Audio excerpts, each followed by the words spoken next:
नमस्कार, मैं अमन यादव और आप देख रहे हैं वीके न्यूज। यूपी में राम राम के साथ अब महाकाल भी गूंजेगा। शिव के जयकारों के साथ अब काशी भी गूंज उठेगा। हर तरफ शिव भक्तों की टोलियां दिखेंगी। शिव के रंग में काशी रंग जाएगी। हिंदू संगठन राम और भोले के भक्तों के लिए इससे बड़ी बात और क्या होगी कि बिना किसी पचड़े के काशी कॉरिडोर के लिए जमीन मिल चुकी है। यानी एक तरफ अयोध्या में रामलला का दिव्य मंदिर बनेगा तो दूसरी तरफ काशी में भव्य मंदिर। अयोध्या में सालों तक चली कानूनी लड़ाई जीतने के बाद राम मंदिर के लिए जमीन मिली और काशी में बिना किसी विवाद के अब इस भोले की माया कहें या सद्बुद्धि ये आप तय कीजिए, पर काशी विश्वनाथ कॉरिडोर के लिए जो सबसे बड़ी रुकावट बताई जा रही थी वो अब बिना किसी विवाद के हट चुकी है। कहते हैं जब जुमा पर महाकाल का नाम हो तो सारे काम खुद ब खुद होने लगते हैं और यहाँ भी कुछ ऐसा ही नजारा हुआ है। और सबसे खास बात यह है कि काशी विश्वनाथ कॉरिडोर प्रधानमंत्री मोदी का ड्रीम प्रोजेक्ट है और इसे पूरा करने के लिए जो बाधा सबसे बड़ी बताई जा रही थी वो अब हट चुकी है। वो बिना किसी सियासत के और बिना किसी पचड़े के। उम्मीद है कि अब काशी और खिल जाएगा और आने वाले समय में ज्ञान की ऐसी खुशबू फैलाएगा कि पूरी दुनिया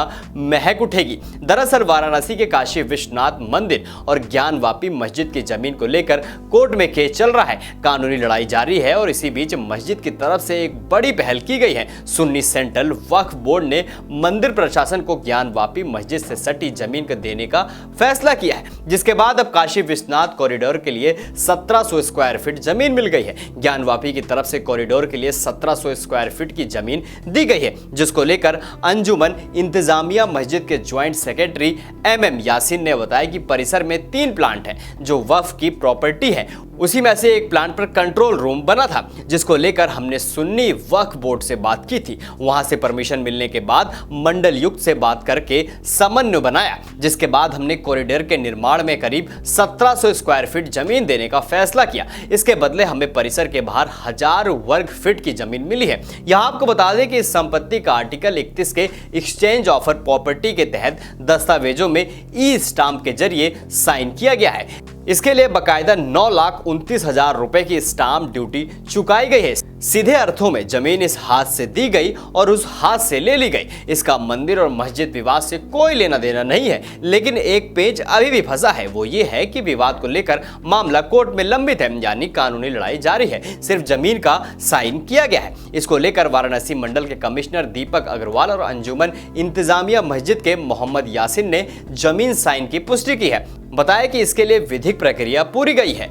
विश्वनाथ मंदिर को जमीन दिए जाने के समक्ष मस्जिद पक्ष को करीब 500 मीटर दूर बांस फाटक के पास जमीन दी गई है। बता दें कि यह जमीन ज्ञानवापी मस्जिद से सटी हुई है। इस जमीन पर मंदिर प्रशासन का कंट्रोल रूम बना हुआ है, लेकिन अब इसे स्थानांतरित किया जाएगा। हालांकि पहले यह जमीन प्रशासन के पास थी, लेकिन इस पर कॉरिडोर का काम आगे बढ़ाने के लिए कानूनी तौर पर मस्जिद पक्ष की स्वीकृति चाहिए थी। अब स्वीकृति मिलने के बाद और विधिक प्रक्रिया पूरे होने के बाद कॉरिडोर को और भी भव्य रूप मिलेगा।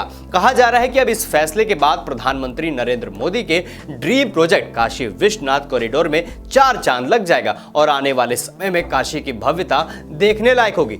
इसी के साथ अब हिंदू संगठनों और सनातन धर्म से जुड़े कई लोगों की नजर मथुरा पर भी है। देखना होगा कि मथुरा के मामले में क्या कुछ होता है। अब आपकी क्या राय इस पूरी खबर को लेकर हमें कमेंट सेक्शन में कमेंट करके जरूर बताइए। ऐसी तमाम बड़ी खबरों को देखने के लिए देखते रहें वीके न्यूज।